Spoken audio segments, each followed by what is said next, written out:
পুরনো incomplete canvas ড্রয়িংগুলো কি করবে আমি বলে দিচ্ছি, আবার কমপ্লিট করবে সেগুলোকে। কিভাবে করবে? পুরনো তো হয়ে গেছে, তার মানে ধুলো, তেল, তারপরে নোংরা, তার আরও অনেক কিছু ভর্তি হয়ে গেছে। তাহলে কি করবে তুমি? তুমি করবে কি, একটুখানি সাবান নেবে, আগে পেন্টিংটাকে ভালো করে জল দিয়ে ভিজিয়ে নেবে।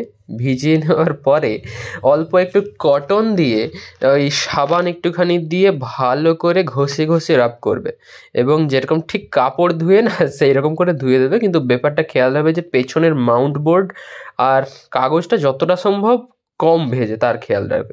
এইভাবে আমি যেরকম কটন দিয়ে করছি সেইভাবে করবে, 3টে ওয়াশ করবে। তাতে কি হবে, ওই যে যেটা রাস্ট দেখতে যে পুরোনো পেন্টিংটা পড়ে আছে, যেটা কোনো কাজে লাগছে না, সেটা একদম আবার আগের মতো যেরকম প্রথমবার কোট করার পরে চকচকে ঝাঁ চকচকে ছিল সেই রকমই হয়ে যাবে।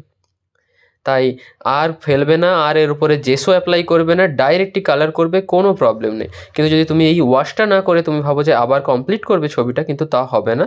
তেলের একটা লেয়ার থাকার কারণে, হ্যাঁ ডাস্টের একটা লেয়ার থাকার কারণে ওই কালারগুলো লাগবে না। কালার কমপ্লিট হওয়ার পরে হাত দিয়ে ঘষলে উঠে যাবে। ঠিক আছে, থ্যাংক ইউ, টাটা।